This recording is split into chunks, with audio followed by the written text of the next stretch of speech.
retroperitônio. Diego, na primeira parte da tarde, havia abordado já o sarcoma de extremidades.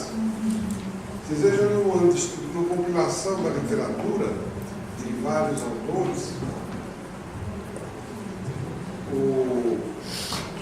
os tumores e os sarcomas de partes moles no tronco correspondem a 30%. Os tumores de extremidades é quase 60%. Desses 30% do tronco, aproximadamente um terço é retroperitoneal, o que vai dar 10%. Alguns autores falam de 12% ou mesmo 15%, não mais que isso. Mas é um tipo de apresentação incomum. E essa não é uma doença de patologia única. Então a gente tem que abordar com cuidado e procurar diferenciar do que ocorre com os tumores de extremidades. É grande a diversidade de histologias de partes moles. Há quem cita, a Organização Mundial de Saúde cita mais de 100 e poucos tipos histológicos diferentes. Há alguns tipos que são bastante radiosensíveis, como o angiosarcoma, angiopericistoma. Essas histologias têm tratamento com radiação como um elemento de primeira linha em seu tratamento. Mas há outros tumores que são de resposta muito pobre e tem que se analisar caso a caso e ver a apresentação e principalmente a abordagem multidisciplinar. De 15% dos sarcomas, desses de retroperitônio, as histologias mais comuns são o liposarcoma, ou bem diferenciado, ou pobremente diferenciado, e o leiomyosarcoma. O tratamento padrão é a ressecção completa da lesão e é o único tratamento comprovado de larga experiência mundial por muito tempo. Só que o índice de recidiva é considerável. Por isso se pensa sempre em fazer junto algum outro tipo de terapia, uma terapia adjuvante, mas os papéis da radioterapia e quimioterapia não estão muito bem definidos nesse contexto. Os tumores retroperitoneais. Quando você tem um doente, um tumor desse tipo, o primeiro elemento é ter a avaliação do cirurgião sobre as condições de ressecabilidade, já que é esse o tratamento principal dessa entidade. E aí, nesse contexto, tem que se avaliar os grandes vasos, se há vasos envolvidos, a raiz do mesentério se está comprometido ou não, se há comprometimento de medula espinhal, e aí tornaria irressecável, e pesquisar se há implantes no peritônio ou metástase à distância, que é mais raro nesse segmento. Os tumores retroperitoneais têm característica mais de ter recorrência local do que de apresentarem metástase à distância.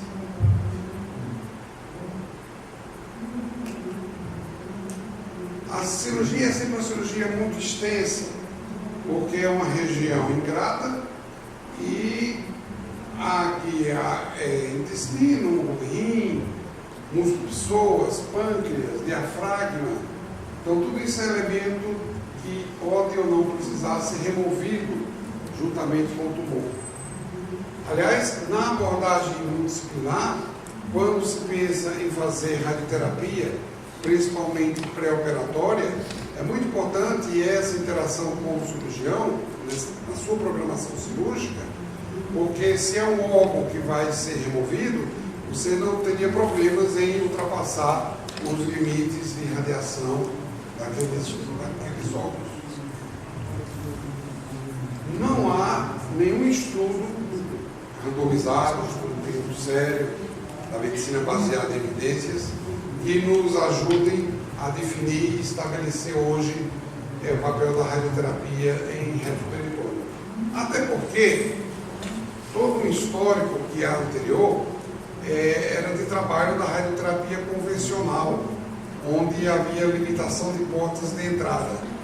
Somente com o advento da radioterapia moderna, em que se passou a trabalhar espacialmente, é que se consegue pensar em oferecer uma dose de radiação que seja necessária, a chamada dose útil, para essa histologia, e ao mesmo tempo limitar a dose recebida pelos tecidos sadios.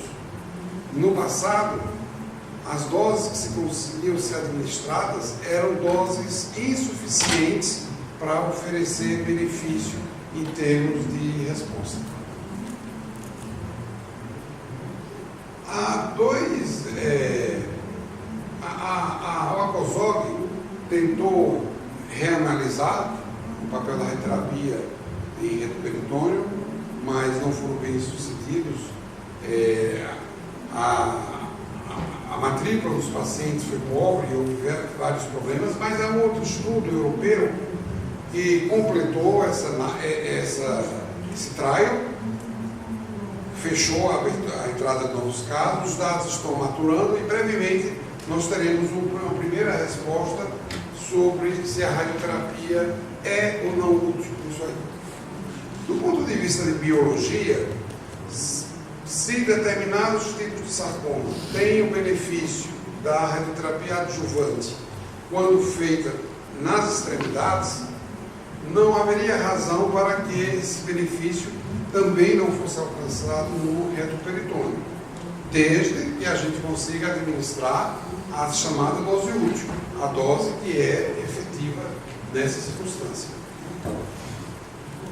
Eu falei já sobre a importância da interação entre o cirurgião e o radio-oncologista para poder estabelecer doses e principalmente para considerar que órgãos eventualmente possam ser sacrificados e não seria motivo de limitação de dose para que no alvo nós consigamos chegar à dose desejada.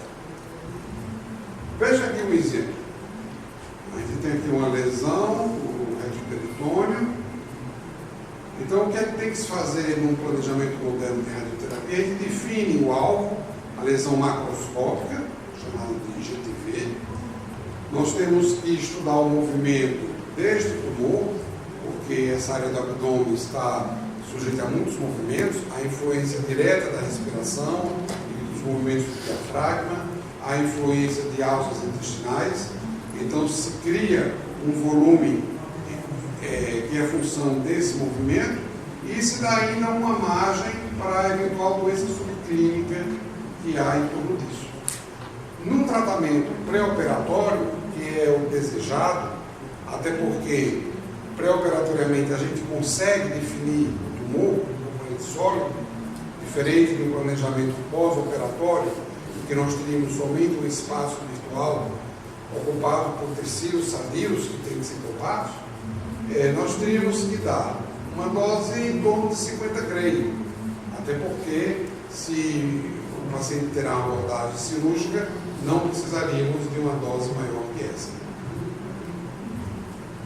Vejam aqui o tumor, o contorno e a margem depois da expansão, considerando a doença subclínica e considerando o alvo de planejamento.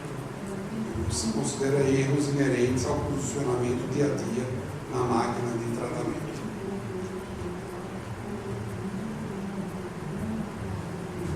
Devido à dificuldade de se contemplar alta dose no tumor de retroperitônio e respeitar a tolerância dos tecidos vazios, há uma tendência hoje de se criar uma área de alta dose como sendo só uma parte, que seria a região de maior risco do tumor recidivado, onde temos a situação mais crítica. As pesquisas atuais nessa área apontam para o desenvolvimento desse sentido. Ao invés de se usar, como se faz tradicionalmente, todo um volume com alta dose, deixar a alta dose só para a área de maior risco e limitar um pouco a dose no restante do alvo.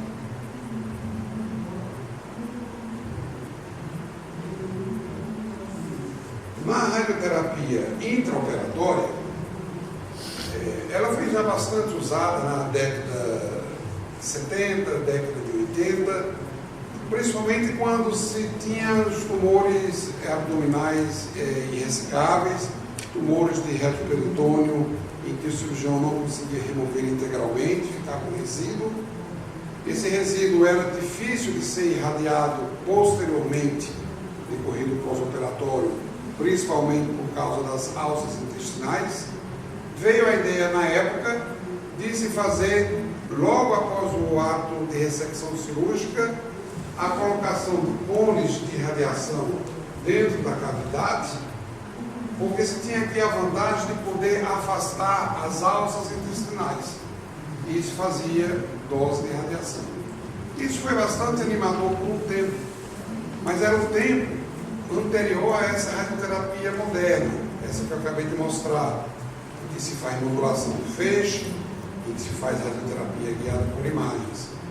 Mas é uma experiência considerável mundialmente sobre esse aspecto. No Hospital Memorial em Nova York, o professor Yamada é muito entusiasmado dessas lesões de sarcomas retroperitoneais em fazer uma radioterapia intraoperatória, que na verdade é uma bracterapia. É uma malha onde ele passa fios, material radioativo, frequentemente fios em irídio, e vai irradiar aqui a área de alto risco de recidiva. Ou, quando há um resíduo em que o cirurgião não conseguiu remover e fica um resíduo macroscópico, essa malha fica envolvendo ou fica numa superfície em contato com esse resíduo. Há um único estudo randomizado nesse aspecto, o da radioterapia intraoperatória, aquela de cones. É um estudo já antigo, já do século passado, né, 93.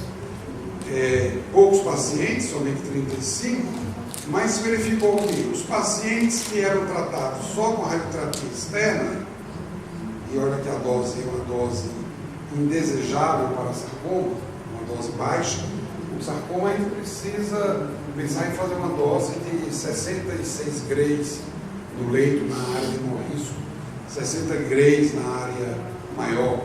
A recidiva foi de 80%. Mas quando se combinou esse tratamento de radioterapia externa, reduzindo a dose da radioterapia externa e usando uma radioterapia intraoperatória, a taxa de recidiva foi muito menor, significativamente menor.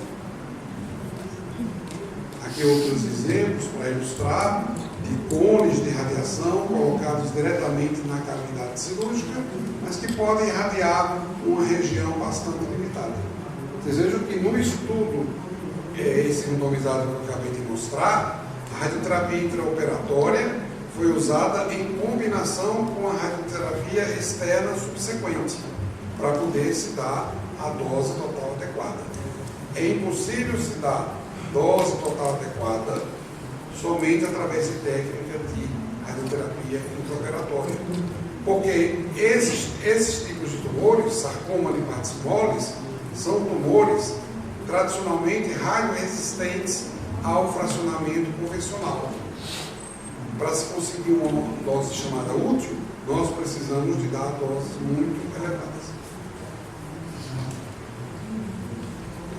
Esse gráfico aqui mostra bem isso.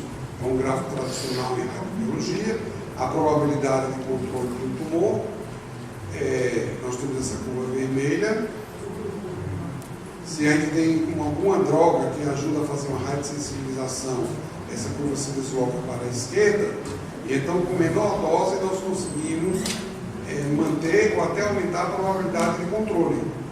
Mas paralelamente existem tecidos sadios nas proximidades, e quando a gente faz alguma droga, a gente pode também aumentar o risco de complicação em cima do tecido sadio. Sobre bracterapia. É uma outra ideia, uma outra forma de fazer radiação. Na verdade, o efeito é da radiação ionizante como agente biológico. Ela pode ser feita através da radioterapia externa, através da radioterapia intraoperatória, através da bracterapia, mas o que acontece na intimidade do tecido tumoral são efeitos decorrentes da interação de radiação, ou por raio-x, por raios gama, em cima de uma população de células clonogênicas, e o que se quer é levá-las, induzir a morte celular. Mas alguns tumores, como o fibrosarcoma bem diferenciado, é um tumor sabidamente classificado como radioresistente ao tratamento, ao fracionamento convencional, aquele que se faz com radioterapia externa, 200 centígrados por dia. Para esse paciente, dá para se perceber o campo de radiação direto. Muito difícil irradiar isso aqui, o tumor não responde. A opção foi fazer a cirurgia e tentar uma outra forma de abordagem com fios de irídio atuando sobre esse leito tumoral, para evitar isso. Aqui qual é a diferença? É um pouco parecido com o que eu mostrei na aula de melanoma. Às vezes você faz um fracionamento convencional através do acelerador linear, da máquina de radioterapia externa, você faz um pouco a cada dia e a célula tumoral se defende e não entra em morte celular. Mas se você faz uma dose muito mais alta, naquela curva de sobrevida que a gente também mostrou, você faz com que a morte celular ocorra naquela fase inicial do umbral. E por isso, um caso como este permite ter uma resposta e o paciente ficar livre de doença até pelo menos 2 anos e meio depois dessa abordagem. Vejam aqui a colocação cirúrgica. É preciso que esses fios tenham uma geometria adequada. Nessa abordagem aqui é preciso que esses fios, essas agulhas, fiquem exatamente paralelas. Isso requer um treinamento profissional muito rigoroso, porque é muito fácil desviar esses ângulos e se perder o paralelismo. Depois de colocadas as agulhas, coloca-se os fios de irídio aqui dentro, remove-se as agulhas, aqui são fixadores, e por essa extremidade entrará propriamente material radioativo. Aqui são somente cânulas preparatórias para fazer uma radioterapia chamada afterload, que se faz o carregamento num segundo momento, até para que os profissionais envolvidos não recebam radiação. Aqui uma figura. O resultado disso tudo é que a radiação fica bem concentrada numa área restrita. Aqui a área de dose muito mais alta, essa vermelha. Se o paralelismo que eu me referi não for observado, aqui a gente pode criar áreas de radiação muito quentes, levando depois ao risco de radionecrose. Esse planejamento aqui é considerado de muito boa qualidade, porque a área quente, mais quente, ela está bem restrita, a área mais central, e em volta, em 1 centímetro, em todas as direções, a dose de radiação decai rapidamente. Muito obrigado.